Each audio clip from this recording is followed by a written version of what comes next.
Hello. Okay. I want to look at all the different types of simplifying that we're asking you to do with these fractions. When we say simplify or reduce, at different times it means a couple different things, or it looks a little different. So basics. This is probably what it looked like in elementary. So like in 5th grade, you had a proper fraction. Okay. So that means the top is smaller than the bottom, okay? And the normal way that you simplify is you need to find an equivalent fraction. And to do that, we're going to divide top and bottom by the same number. Now that needs to be a factor. Factors are things that we've been talking about for a while. If you're still not clear, factors are the two numbers multiplied to get the product.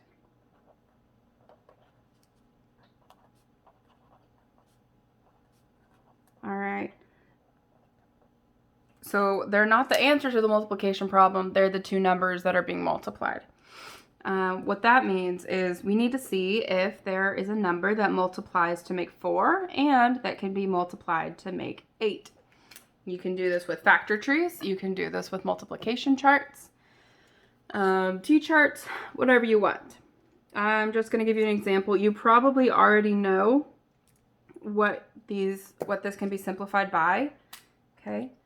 But you have a couple different options because 4, okay, you can do 1 times 4. You can also do 2 times 2, okay? So its factors are 1, 4, and 2. 8, all right, you can multiply 1 times 8, 2 times 4, and that's it. So your factors are 1, 8, 2, 4. Okay. So they share a few different factors. 1 isn't going to change anything. 2 could be used, but because there is a greater common factor that can be used, you would have to simplify again. So we're going to use the greatest common factor they share, which in this case is 4. Okay. And we're going to divide top and bottom by 4. 4 divided by 4 is 1 because 4 goes into itself one time. 8 divided by 4 is 2 because I can pull 2 sets of 4 out of 8. Okay? So fully simplified, 4/8 is equivalent to 1/2. Okay. This is how you've seen it, how you've practiced it, normal. Moving over to improper fractions. Okay? That means the top is greater than the bottom.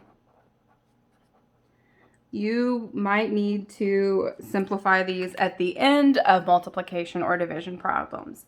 At the beginning, we ask you to convert mixed to improper. So we ask you to create these fractions before you multiply.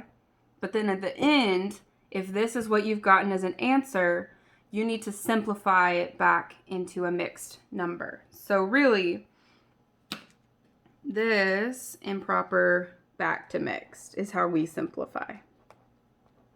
Now, we don't have like a reverse Texas method or anything to do that. What you need to ask is how many, if a whole is made of 4 pieces, how many wholes, how many 4s can I pull out of 25? Okay. It looks the same as when we found decimals because fractions are division problems. All right. So we're going to do 25 divided by 4. We're going to pull out as many 4s as we can. So 4 does not go into 2. 25. I know 4 times 5 is 20. So 4 times 6 is 24. And that gets me right up next to where I need to be. And I don't need a decimal, so I'm going to stop. I just need a fraction. So my new whole number, I was able to pull out 6 whole sets of 4. So my new whole number is 6. The pieces I have left over is 1.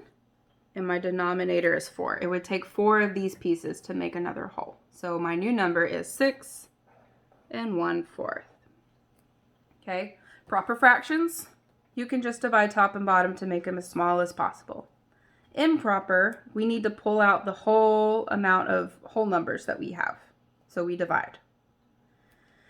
Okay, we've added a new way of simplifying that's very similar to what you've been doing, but now that we're doing problems, okay, you can simplify like normal, like proper fraction, up and down, okay, or you can simplify diagonally, your corners, okay.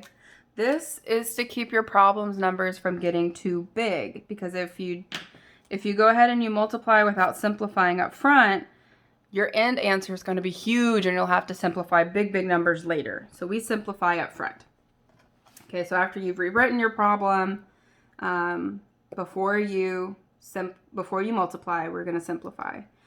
You could simplify top and bottom like our proper fraction. 2 and 3 can't be simplified. 6 and 8 can. Okay, or you can simplify your corners. All right, I'm going to go with corners because I can do both sets. Okay, so I'm going to do my 2 and my 8 first because 2 and 8 share factors. Remember over here we talked about you have to find a factor that they have in common, a number that can be multiplied to make either one. So if I made little factor trees or T-charts for 2 and 8, the greatest common factor I would find would be 2. And 2 divided by 2 is 1. 8 divided by 2 is 4. Okay. Next, I'm going to go do my other corners. Now I have 1 and 3, 6 and 4. I could still technically do my top and bottom and simplify 6 and 4, but I'm going to go and do my other corner first. So 3 and 6 share a factor. You can get 3 by doing 1 times 3. You can get 6 by doing 2 times 3. So they can both be divided by 3. 3 divided by 3 is 1. 6 divided by 3 is 2. Okay. 1 and 4 are done. 2 and 1 are done.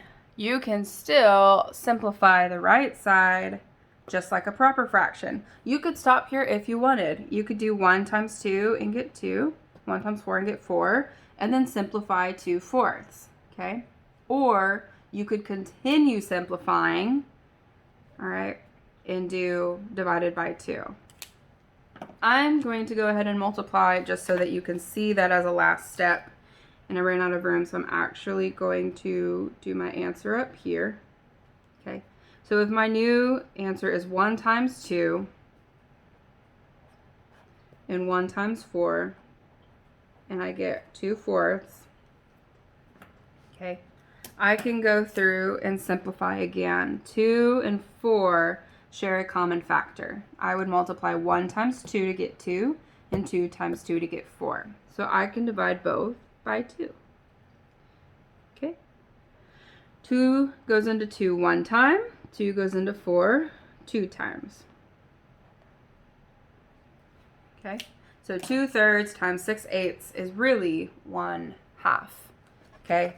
So all the different types of simplifying that we're having you do are either going to be simplify a proper fraction by dividing top and bottom by the same factor. If you have an improper fraction at the end of a problem, you would simplify it by pulling out as many whole numbers as you can. So how many times can that denominator come out of your numerator and get a mixed number? Or at the end of a problem, or during a problem, after you've rewritten your numbers mixed to improper, whole numbers over 1, then you can simplify. If you're dividing, you have to wait until after you have stayed inverse reciprocal, flipped your number, then you simplify. Okay, and you can simplify tops and bottoms like normal proper fractions, or you can simplify diagonally in the corners. You can never simplify across.